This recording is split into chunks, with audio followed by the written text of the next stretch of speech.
Elon Musk's startup Neuralink is facing some setbacks after announcing the brain implant it placed in its first human patient has malfunctioned. The company announcing in a blog post that it encountered a problem leading to a reduced amount of data that it could capture because of some of the threads coming out. Now, just to explain this, is sort of complicated. This is a brain-computer interface that was implanted into this patient here, Shauna, and the interface has over 1,000 electrodes across 64 threads.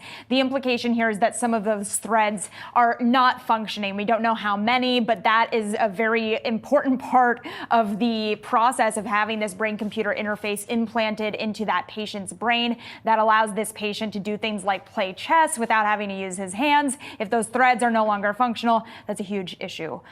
Yeah, it is a huge issue. When you take a look at this blog post here, it wasn't immediately clear, or they did not disclose a reason for some of those threads, the fact that they did react or retract here unexpectedly.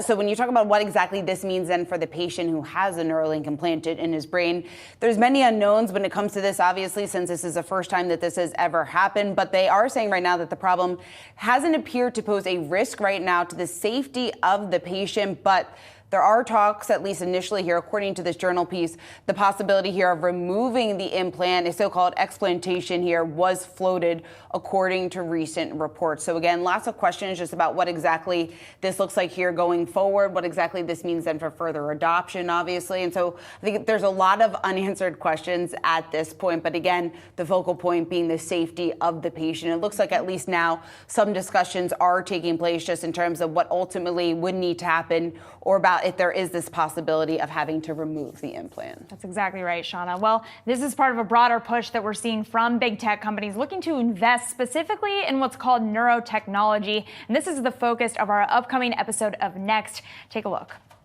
I think we'll start getting some consumer neural interfaces soon. It's kind of like a Fitbit in your skull with tiny wires. CEOs from the world's biggest tech companies are touting a future that allows you to type and click using only your mind. It won't necessarily be due to a chip that's implanted into your brain. Rather, experts say the next big thing in neurotechnology will be portable products that live completely outside of the body.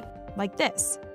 Since 2021, Meta CEO Mark Zuckerberg has touted an armband that can allow you to control devices using the subtlest of hand movements. Apple also filed a patent for AirPods that could include electrodes to measure brain activity. As big tech firms circle around neurotechnologies, one estimate says the industry could be worth $55 billion, but questions remain about privacy concerns associated with the technology. This is our final fortress of privacy, and we've given up every other aspect of privacy that exists. And you can catch that full episode of Next premiering here at 4:30 p.m. on Monday.